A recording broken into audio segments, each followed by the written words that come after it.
Hey everyone, welcome back to Biblical Truth is Out There, a podcast dedicated to biblical truth.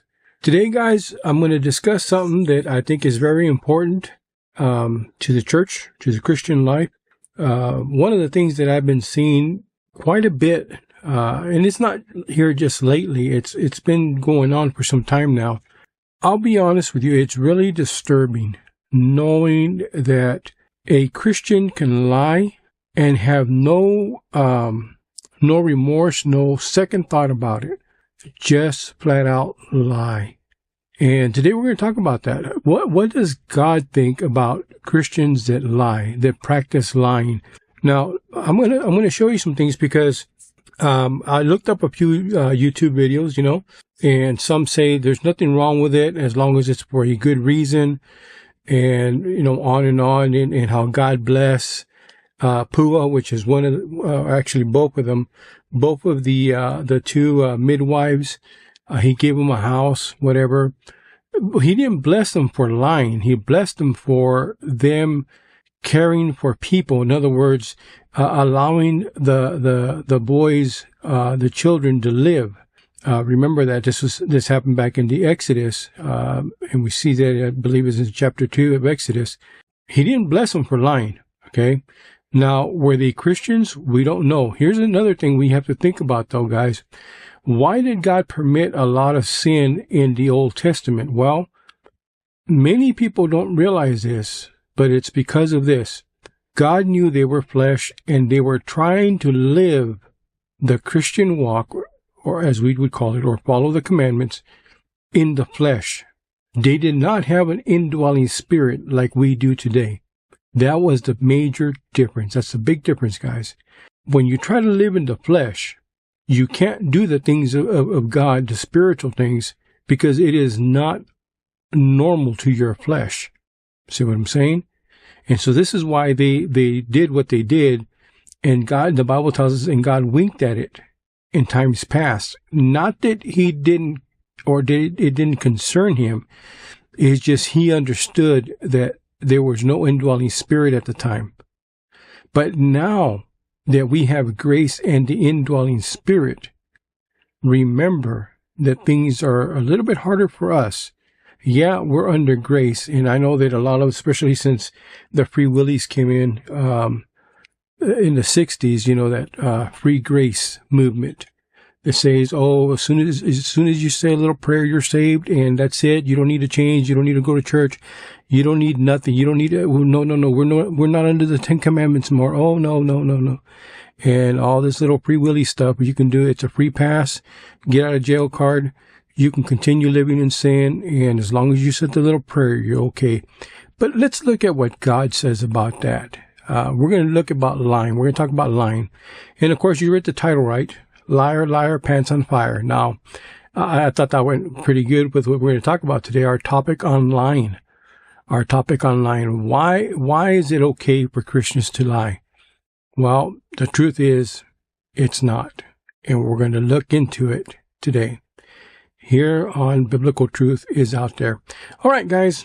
Liar, liar, pants on fire. Remember that old saying? We used to use that a lot when we would make fun of kids for lying, when we catch one of our friends lying or something.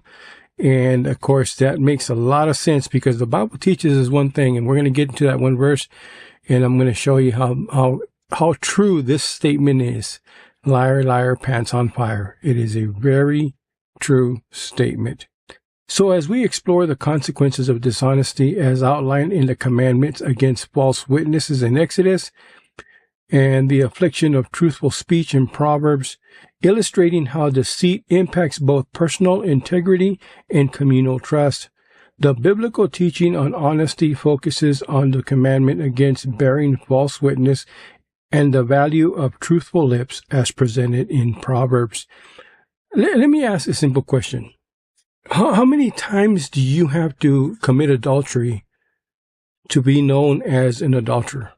How many times do you need to commit fornication to be considered a fornicator? How many times do you have to lie to be considered a liar? We're going to look into how does this affect my walk with God, and how does it affect me and my community? When a person is known to lie, do you believe every word he says? I didn't think so. You don't trust him. So how can you believe when he's talking to you about the things of God? You can't, right? All right. Lies, the statement or answers which are untrue. Lying, false witness, deceit, false dealings are all condemned in Scripture. Let's go to Exodus chapter 20, verse 16. Exodus chapter 20, verse 16. Now, we're going to look at this because here in Exodus chapter 20, we're reading the 10 Commandments. And look what he tells us. Thou shalt not bear false witness against thy neighbor. Now, this context here, I want you to understand something here.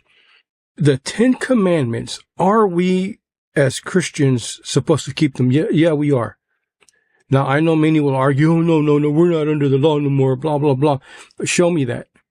Show me scripturally where we're not under the law no more. It's not there. The only law it talks about us not being under.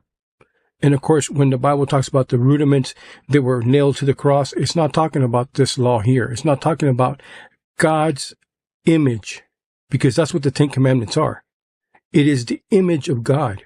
And when we look at these 10 Commandments, these are the moral standards that God goes by. Now, we call ourselves Christians, that is to be Christ-like, but yet we ignore these laws. What I'm getting at is this. This here, in this statement here, thou shalt not bear false witness against thy neighbor. He is talking about judicial. In other words, in a court of law. But as it is for the court of law, it is also for us as believers something to uphold. In the court of law, you were not allowed to bring up false or lies, and of course you're still not, against somebody just to find that person guilty. And that's what God was talking about. Don't you dare do that. You give them a fair trial, and you treat them right. But in Proverbs, let's go to Proverbs chapter 12, verse 22. Proverbs chapter 12, verse 22. This is talking to us. This is a moral rule for us, to all believers, Old Testament and New Testament. Look what Solomon wrote. In Proverbs chapter 12, verse 22, lying lips are abomination to the Lord, but they that deal truly are his delight. What is he telling us? This proverb alone tells us, listen, lying lips, people that lie, they're an abomination unto God. Well, wait a minute. Where is that at? Abomination is one, or in other words, this, guys. Lying is one of the 7, as we used to call them, the 7 deadly sins. That's the worst sins you can commit, being a liar. When a preacher preaches from the pulpit and he's using the word of God, but he's using it to manipulate, he's lying. He's telling an illustration of something that supposedly happened to him and it didn't happen. He's lying, right? Can you trust him? No. You have a brother in the church or a sister in the church that likes to lie off on everybody. She'll go to the neighbor's house and lie off about the brethren in the church. That's dangerous. What I'm getting at today, guys, is this. Listen, one of the things that's really getting to me about the church is we have taken this practice of lying and we've made it part of our ritual or part of our natural life as a Christian. We'll lie to get away from something. We'll lie to cheat, to steal. We'll lie to get above someone else, either at work or whatever it is. And that's wrong.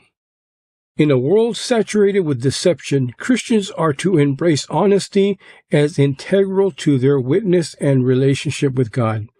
Believers are challenged to recognize the pervasive nature of lies in society and to elevate their own speech and actions.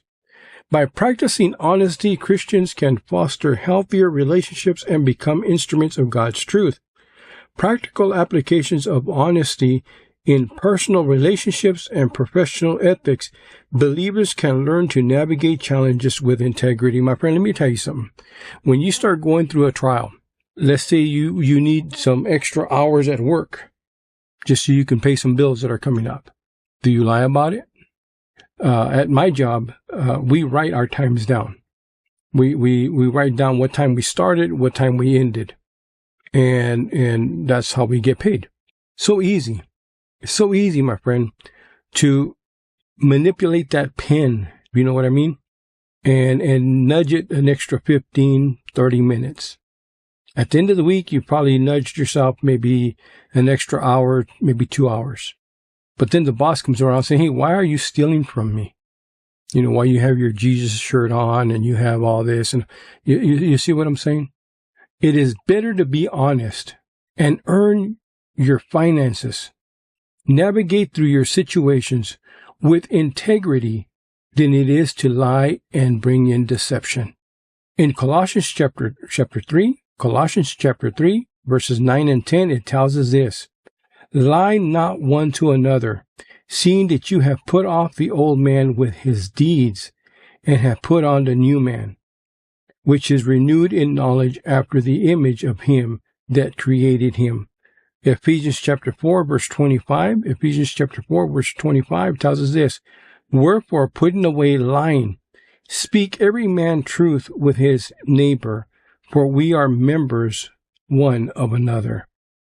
The transformative power of truth is the believer's life, demonstrating that honesty is not just a moral choice, but also a reflection of one's faith and relationship with God.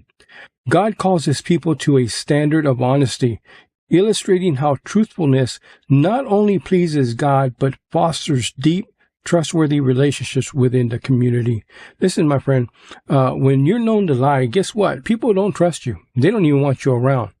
They don't want to hear your lip because, you know, you're lying. You know, I always tell people that I know that always practicing lying. There's a gentleman, and I'm not trying to belittle him or nothing like that, but there's a gentleman that I know, he's, you know, because he's not a Christian, he's not saved, but he'll call me from time to time and you know, he wants to talk, and he'll start telling me all his lies. And I'll tell him, I say, hey, you know what, man? You know how I know you're lying? He goes, how? I said, your lips are moving. No, I'm telling you the truth. I said, no, you're not. You're not telling me nothing about the truth because you don't know how to tell the truth. And he'll laugh, all right. And he'll walk away. Or he'll hang up, say, all right, I got to go by. Listen, my friend. When you're known to lie, people don't even want you around. They don't want to talk with you because they don't want to hear your dishonesty. They don't want to hear your lies. But when they know that you're a person that tells the truth, that admits when they're wrong, admits when they're guilty, admits when they did something damaging or whatever it may be, you're not trying to blame it on somebody else. People like you for that. Well, they may get upset with you when you blow it, but let me tell you something. They'll respect you because you're honest. And they look at you and say, yeah, he's an honest Christian. In 1 Timothy chapter 1, verses 9 through 10, it tells us this: knowing this, that the law is not made for a righteous man, but for the lawless and disobedient, for the ungodly, for the sinners, for unholy and profane, for murderers of fathers and murderers of mothers, for manslayers, for whoremongers, for them that defile themselves with mankind, for manstealers, for liars, for purged persons, and if there be any other thing that is contrary to sound doctrine. What is he talking about? He's saying, listen, the law, the Ten Commandments, they're not written for us. Why not? Because we're not breaking them. You see what I'm saying? If I'm walking around stealing, there's an issue with me. I'm not in the image of God. If I'm walking around lying about people, or just lying flat out, that law is made for me. I'm under that law because I broke that law. But listen and understand this, my friend. But because I lie, I am not in the image of God, because God is not a liar. And in Proverbs, we saw what God thinks of a lie. It's an abomination unto him. Revelations 21:8. But the fearful and unbelieving and the abominable and murderers and whoremongers and sorcerers. Now, sorcerer, my friend, is a person that practices witchcraft. And idolaters and all liars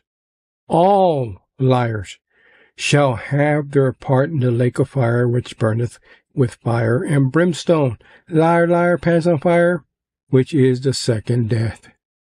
Understand this. There's a little word in there that I want you to understand. That little word is called all. And all means all, right? It's, wait a minute, but I said the little prayer. All. Doesn't matter if you said the little prayer. If you practice these things, you will have your part in the lake of fire. Why? Because you weren't saved. Look at what he's telling us here. But the fearful and unbelieving and the abominable. See, when you tell me you're a Christian, but you live like an ungodly man or an ungodly person, you're an unbeliever. You don't believe what God says. God says, don't live this way, and you go off and do it. And then you sit there and tell me, I'm a Christian. No, you're not. I said the little prayer. It doesn't matter. And he says, and they all shall take their part in the lake of fire. When we practice deception, when we practice sin, and I don't care what sin it is, when we make it part of our lives and we refuse to let it go. Now, I'm talking about those of us that practice, my friend, willful sin. We all have sins in our lives. Understand what I'm going to say. Please pay attention. We all have sins in our lives. We have what is called a besetting sin. Those are the sins we are fighting, we're struggling with. We don't want them in our lives. We're praying about it. We're doing our best to abstain from it. Those are our besetting sins. I'm not talking about those. I'm talking about the sins where we say, hey, I know lying's wrong, but I like pulling fast ones on people. So I don't think, I'm okay with it. I'm all right with, telling a lie or so. I know that fornication is sin, but I like the women, man. And the women like me. So, you know how it is. God knows, God understands. Yeah, he understands a lot more than you think he does. And he's saying all fornicators will take their part in the lake of fire. Now, I know some of you are going to turn this message off. You don't like hearing what I'm telling you, but I'm giving you scripture. I'm telling you what the Bible says. I'm not going to sit here and tell you, oh, but this man over here, he came up with this doctrine. This doctrine sounds good. And I know you like it. So I'm going to tell you some, that appeases your heart and your mind. I'm going to tell it like it is, how it is in the scriptures, my friend. You can't live in willful sin and still think you're going to make it to heaven. It's not going to happen. I'm telling you this as a warning, my friend, because I love you and I don't want you to go that way. Forsake your sin, the Bible tells us. Forsake your sin. Why? Because it's going to take us to hell. And I'm including myself in there too, guys. Don't think I'm just preaching to you. I'm preaching to myself. We need to forsake sin and live right. You say, brother, so you saying you can lose your salvation? I'm saying you probably never even had it if you continue living in willful sin and it never changed. Doesn't matter if you can lose it or not. Doesn't matter if you eternally secured or whatever it is.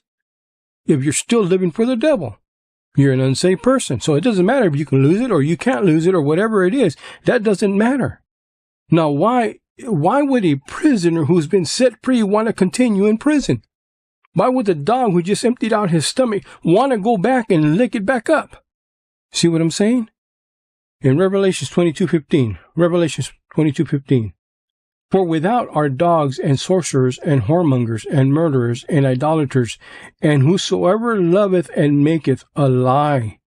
You notice where God puts the lie at. A liar. A person who lies. He puts him right up there with sorcerers and dogs and whoremongers. A whoremonger's a man who runs around chasing women. And murderers. Idolaters. That's how God looks at that little, that little white lie that we like to talk about.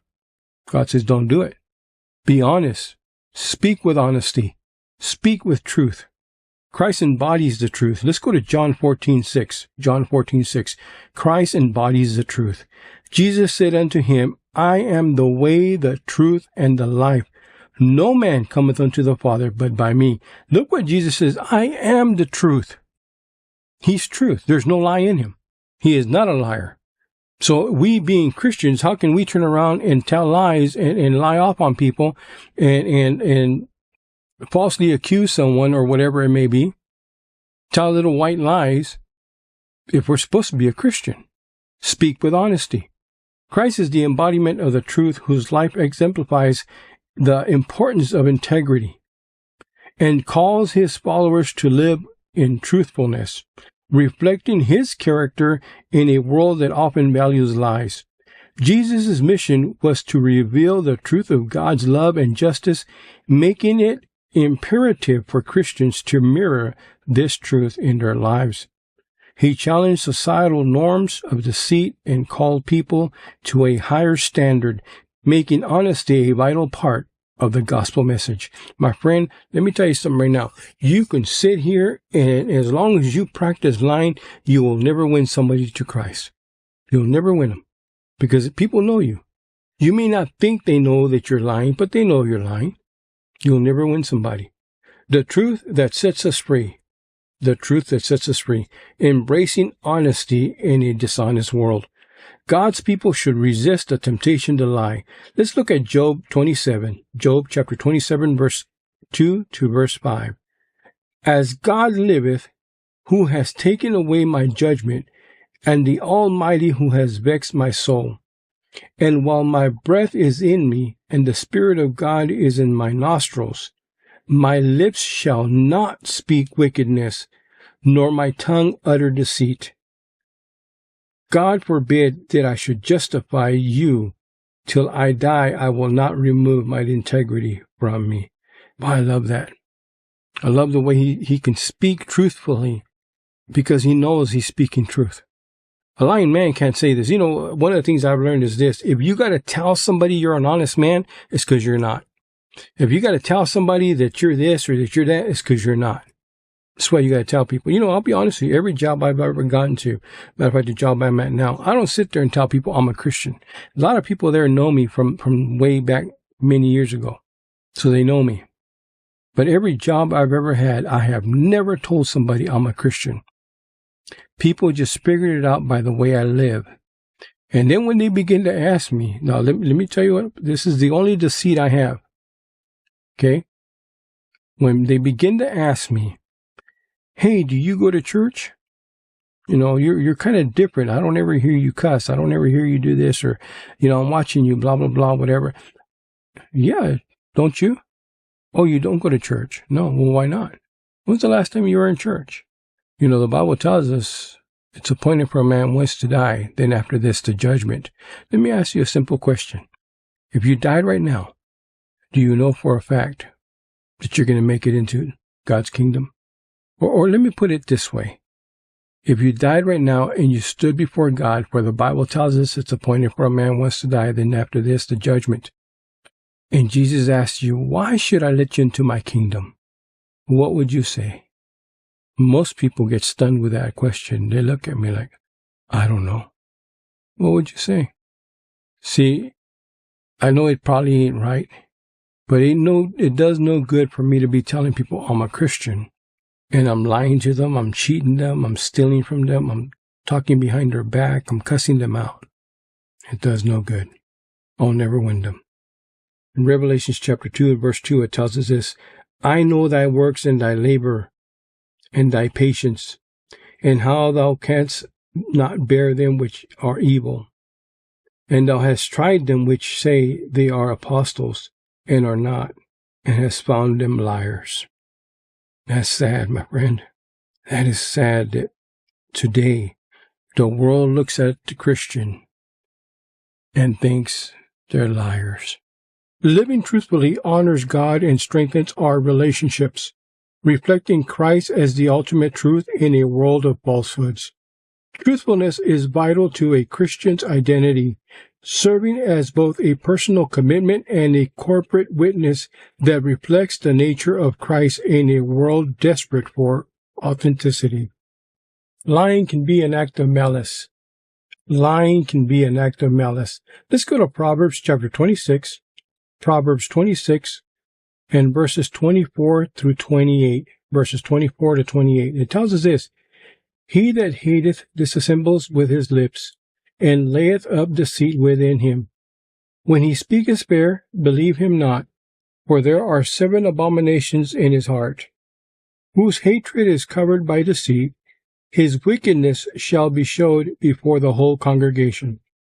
Whoso diggeth a pit shall fall therein, and he that rolleth a stone, it will return upon him. A lying tongue hateth those that are afflicted by it, and a flattering mouth worketh ruin.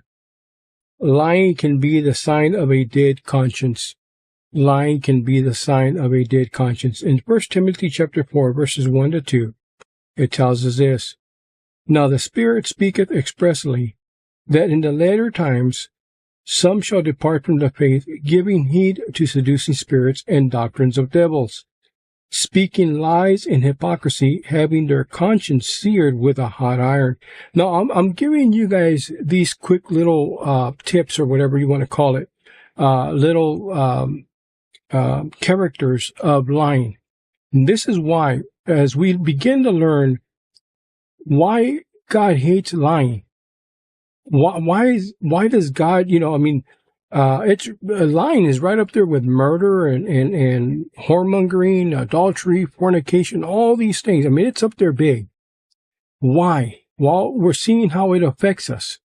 In Proverbs, we see that lying does what? It causes deceit, right? You practice deceiving people. It can be a sign of a dead conscience. He's telling us here, man, your conscience is dead now. You have no guilt at all, nothing for the things of God. Lying is a spirit. Lying is a lying spirit.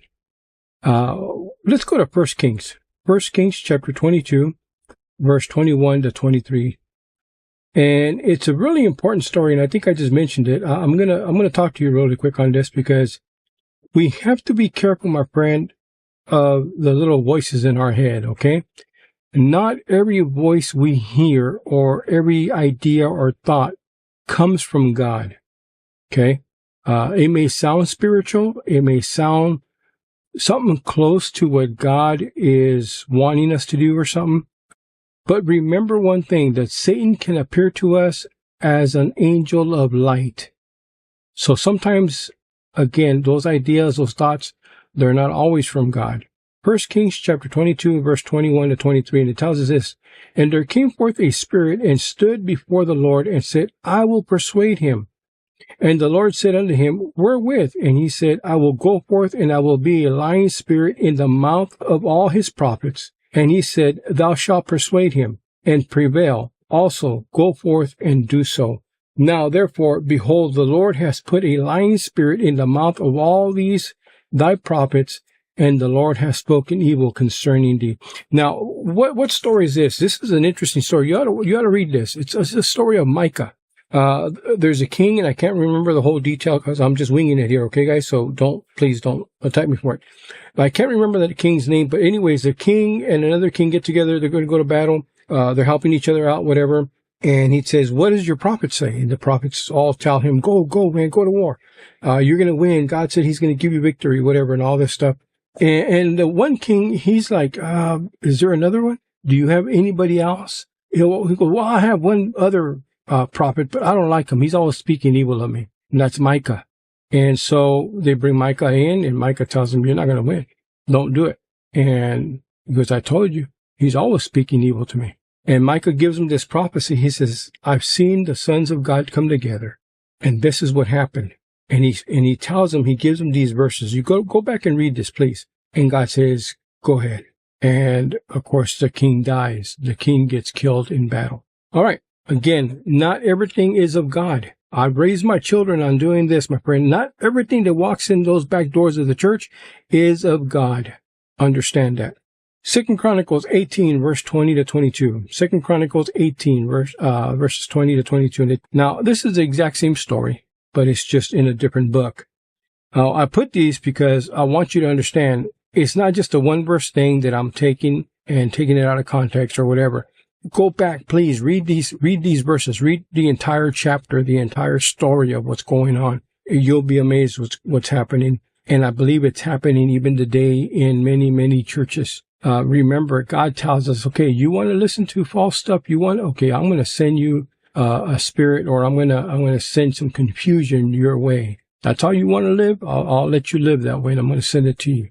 Lying is a hallmark of the devil and the Antichrist. Lying is the hallmark of the devil and the Antichrist. John chapter 8, verse 44. John 8, verse 44. You are of the father the devil, and the lust of your father you will do. He was a murderer from the beginning, and abode not in the truth, because there is not truth in him. When he speaketh a lie, he speaketh of his own, for he is a liar and the father of it. Understand where lying comes from. Where does lying come from? It comes from the devil. 1 John chapter 2, verse 22. Who is a liar, but he that denieth that Jesus is the Christ? He is Antichrist, that denieth the Father and the Son. The cost of deceit, my friend, choosing truth over lies. Exodus and the 8th commandment starts with honesty. Exodus chapter 20, verse 16, we read this, Thou shalt not bear false witness. In other words, thou shalt not lie, which commands not to bear false witness, sets a foundation standard for honesty among God's people.